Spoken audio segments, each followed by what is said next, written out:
السلام علیکم دوستو یہ بات ہے 1988 کی کہ جب ملک پر مارشل لاء کی طویل سائے تھی، سیاست بھی کروٹ بدل رہی تھی، تو تب پاکستان کی ایک پاورفل ترین شخصیت کا طیارہ کریش ہو جاتا ہے اور انہی دنوں ایک تھانے میں پسینے سے شرابور ایک نوجوان قیدی سے ایک SP دو سوال کرتا ہے۔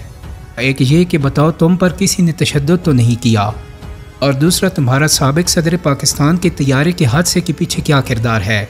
تو ایک جانب تو یہ سوال اور دوسری طرف اس قیدی کی یہ خواہش کہ اسے کوٹ لکھپت جیل کی اسی بیرک میں رکھا جائے کہ جس کا دروازہ ویلڈنگ کر کے ہمیشہ کے لیے بند کر دیا گیا ہے، اور وہ بیرک تھی ذوالفقار علی بھٹو کی، اور اس کا دروازہ سالوں بعد جس قیدی کے لیے کھلا تھا اس قیدی کا نام تھا مظہر طبی۔ دوستو لاہور کے مشہور علاقے گلبرگ سے تعلق رکھنے والے سید مظہر حسین شاہ عرف مظہر طبی کا تعلق ایک نہایت شریف سادات گھرانے سے تھا۔ مظہر طبی کے باقی دو بھائیوں کے نام سید اظہر حسین اور سید اطہر حسین تھے، اور ان لوگوں کا حقیقت میں لڑائی جھگڑوں سے کوئی تعلق نہیں تھا۔ 1988 میں سید مظہر حسین عرف مظہر طبی FC کالج لاہور کا ایک شاندار سٹوڈنٹ تھا، لیکن کالج لائف کے دوران ہی مظہر طبی کا ایک لڑکی کے معاملے میں کالج میں تنازع ہوا، اور اسی جھگڑے کے نتیجے میں ربنواز نامی شخص قتل ہو گیا۔ تو اس قتل کے بعد مظہر طبی کے گھر پولیس ریڈ شروع ہو گئے، اور اس وقت کے مشہور پولیس افیسر چودھری شفاقت کی نگرانی میں مظہر طبی کے لیے پولیس ٹیمیں تشکیل دی گئیں، اور ٹھیک ایک سال بعد یعنی 1979 میں FC کالج کے علی ہال میں مظہر طبی کی گرفتاری کے لیے پولیس نے چھاپا مارا۔ تو اپنی دفاع کی خاطر اور مظہر طبی کو بچانے کے لیے اسٹوڈنٹ نے پولیس پر جوابی حملہ کر دیا۔ دوستو پولیس پر کیا جانے والا یہ جوابی حملہ کریکر بمز کی مدد سے کیا گیا تھا، اور یہ کریکر بمز یونیورسٹی کی ہاسٹل میں مظہر طبی کی سربراہی میں بنائے گئے تھے۔ تو اس زوردار حملے کی وجہ سے پولیس بکھراہٹ کا شکار ہو گئی اور مظہر کو فرار ہونے کا موقع مل گیا۔ بعد ازاں میڈیا میں اس بات کا انکشاف بھی ہوا کہ طبی گروپ کی طرف سے ہینڈ گرنیڈز کا بھی استعمال کیا گیا تھا۔ تو اس واقعہ کے بعد ہر خاص و عام کی زبان پر مظہر طبی کا نام تھا۔ دوستو مظہر طبی اشتہاری ہو گیا تھا اور اس کے گھر پر پولیس نے ریڈ کرنے شروع کر دیے تھے۔ تو پولیس نے مظہر کے گھر پر چھاپا مارا اور حمید نامی ایک سب انسپیکٹر اس کی ماں کو تھانے لے آیا۔ جہاں تک کہا جاتا ہے کہ ان پر تشدد بھی کیا گیا اور زیادتی کا نشانہ بھی بنایا گیا۔ تو اس واقعہ کا علم جب مظہر طبی کو ہوا تو آپ خود اندازہ لگا سکتے ہیں کہ اس کا کیا حال ہوا ہوگا۔ تو اس نے اس سب انسپیکٹر حمید کو اغوا کر کے بہت ہی بھیانک سزا دی۔ پہلے تو اسے تشدد کا نشانہ بنایا اور پھر ٹاؤن شپ قبرستان میں گولیوں سے چھلنی کر دیا، اور صرف اسی پر بس نہیں کی بلکہ حمید کی لاش کو ایک درخت پر لٹکا کر اسے آگ بھی لگا دی، اور پھر کریکر بموں سے پولیس پر حملہ بھی کیا۔ تو پولیس پر کریکر بموں سے حملہ اور سب انسپیکٹر کا اغوا یہ دو ایسے واقعات تھے کہ جن سے لاہور میں دہشت پھیل گئی، اور سید مظہر حسین شاہ عرف مظہر طبی پورے لاہور میں خوف اور دہشت کی علامت بن گیا۔ اس دوران مظہر طبی کو اس وقت کی بااثر ترین شخصیات کی حمایت بھی حاصل ہو گئی تھی۔ یوں مختلف وارداتوں کا لاہور میں ایک ایسا سلسلہ شروع ہوا جو اس سے پہلے شاید نہیں تھا۔ طبی گروپ نے دولت کمانے کے لیے ایک نیا طریقہ کار متعارف کروایا۔ یہ امیر لوگوں کو اغوا کرتے اور بیرون ملک کے نمبروں سے کال کر کے پیسے بیرون ملک منگوا لیتے۔ یوں 1988 سے 91 تک لاہور کے مختلف امیر گھرانوں سے تعلق رکھنے والے بے شمار شخصیات کو انہوں نے اغوا کیا۔ لاہور میں چوبر جی کے علاقے سے تعلق رکھنے والے ایک نہایت امیر ترین ریسٹورنٹ مالک کو انہوں نے اغوا کیا، اور اس کے بدلے میں 3 کروڑ روپے وصول کیے۔ اور اس بات کا آپ بخوبی اندازہ لگا سکتے ہیں کہ اس وقت کے 3 کروڑ کی آج کی ویلیو 50 کروڑ سے بھی زیادہ ہوگی۔ تو یہ لوگ بندے کو اغوا کر کے اسے لاہور میں ہی کہیں چھپا دیتے تھے، اور اس کے پیسے بیرون ملک سے وصول کر کے بندے کو چھوڑ دیتے تھے۔ تو اس قسم کی کارروائیوں سے آپ مظہر طبی کے نیٹ ورک کا اندازہ خوب لگا سکتے ہیں۔ دوستو اس نوجوان پر لاہور کے تقریباً ہر تھانے میں قتل، اقدام قتل، اغوا برائے تاوان اور اس قسم کے کئی سنگین جرائم کے مقدمات درج تھی۔ اور اس دور میں مظہر طبی جو اسلحہ استعمال کیا کرتا تھا وہ آج بھی شاید پاکستان کے چند ہی لوگوں کے پاس موجود ہو۔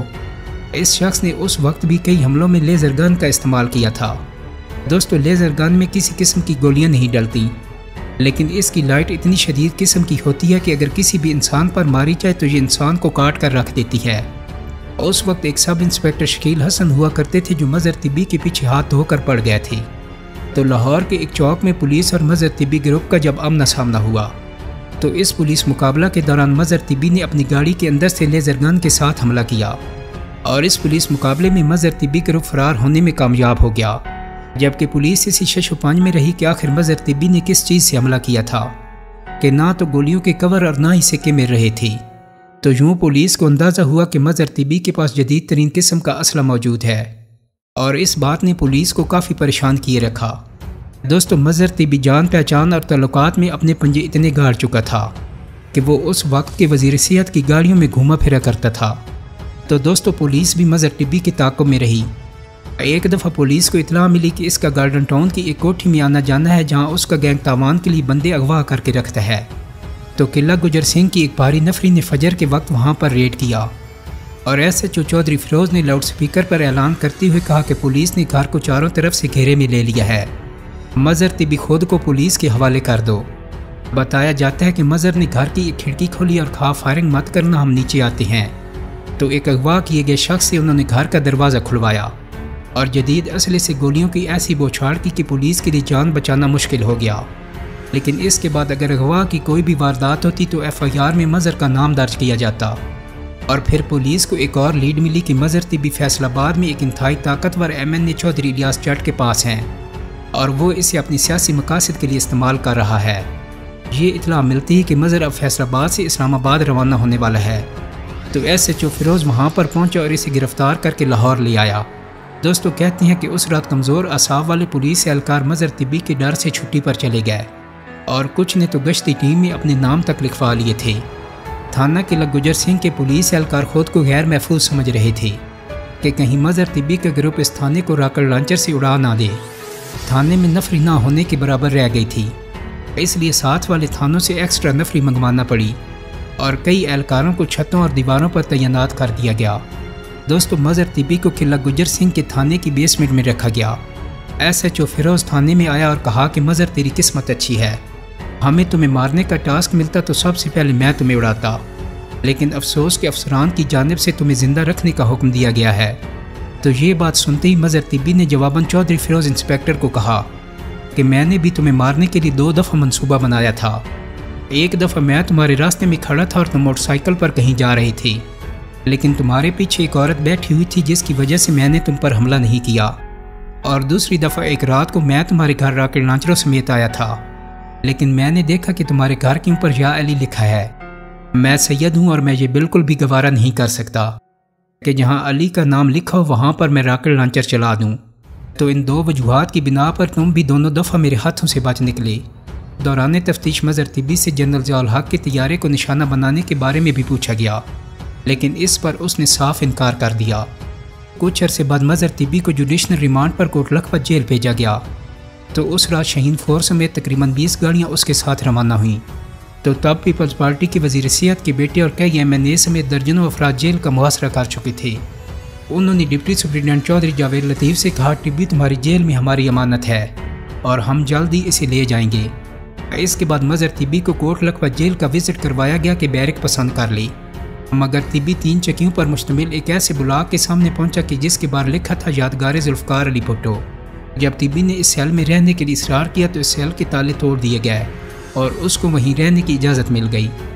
دوستو اس واقعے کے عینی شاہ چودھری شاہد جو اس وقت اسی جیل میں سزا کاٹ رہے تھے، آنکھوں دیکھا حال بتاتے ہیں کہ مظہر طبی سے روزانہ کوٹ لکھپت جیل میں 250 سے 300 ملاقاتیں ملنے آتے تھے، جن میں سیاستدان بھی تھے اور لڑکیاں بھی۔ لیکن پھر حالات بدلے اور 1994 میں سید رحمت علی نامی ایک نجر سپرنٹینڈنٹ نے جیل کا چارج سنبھال لیا اور انہوں نے احکامات جاری کیے کہ جیل میں جتنی سہولیات اور آسائشیں ہیں انہیں ختم کر دیا جائے۔ تو اس حکم پر عمل ہوا اور جیل میں جتنی بھی نامور شخصیات تھیں ان کے کمروں سے ٹی وی، چارپائیاں اور اس طرح کی چیزیں اٹھانا شروع کر دی گئیں۔ لیکن جب مظہر طبی کے کمرے کی باری آئی تو ڈپٹی سپرنٹینڈنٹ نے سپرنٹینڈنٹ کے سامنے ہاتھ جوڑتے ہوئے کہا کہ مظہر طبی کے کمرے میں سے کوئی بھی چیز مت اٹھوائیں۔ دوستو مظہر طبی کی طاقت کا یہ عالم تھا کہ اس کے کیس ٹرائل کے لیے عدالت جیل میں ہی لگا کرتی تھی اور جج صاحب اسے اپنی ساتھ والی کرسی پر بٹھا کر ٹرائل کیا کرتے اور کبھی کبھار تو چائے بسکٹ بھی ساتھ پیش کیا کرتے تھے۔ طبی جب 7 سال بعد رہا ہوا تو حکومتیں بدل چکی تھیں، نون لیگ اقتدار میں تھی اور اس کے ساتھ وہ سیاستدان بھی نہیں تھے جو طبی کی پشت پناہی کیا کرتے تھے۔ تو پولیس نے اسی بات کا فائدہ اٹھایا اور 3 فروری 1998 کو مظہر طبی اپنے اثر و رسوخ کے باوجود انجام کو پہنچ گیا۔ یہ وہ شاید پہلا پولیس مقابلہ تھا کہ جس میں کوئی پولیس افسر یہ مان نہیں رہا تھا کہ اس نے مظہر طبی کو مارا ہے۔ پولیس کے مطابق مظہر طبی انتہائی خطرناک مجرم تھا اور پنجاب کے وزیر اعلیٰ نواب خضر حیات کے بیٹے سمیت کئی افراد کے قتل میں ملوث تھا، اور یہی نہیں مظہر طبی پر کراچی میں ایک شاہراہ پر فائرنگ کر کے 11 نوجوان لڑکے اور لڑکیوں کو قتل کرنے کا الزام بھی تھا۔ دوستوں امید کرتا ہوں کہ میری آج کی ویڈیو آپ کو پسند آئی ہوگی۔ اگر ویڈیو اچھی لگی ہے تو اس کو لائک اور شیئر کر دیں۔ میرے چینل کو سبسکرائب کرنے کے ساتھ ساتھ بیل آئیکن کو بھی کلک کر دیں تاکہ آپ کو میری آنے والی مزید ویڈیوز کے نوٹیفیکیشن ملتے رہیں۔ بہت جلد ہی ایک نئی ویڈیو کے ساتھ ملاقات ہوگی۔ اپنا بہت سارا خیال رکھیے گا۔ اللہ حافظ۔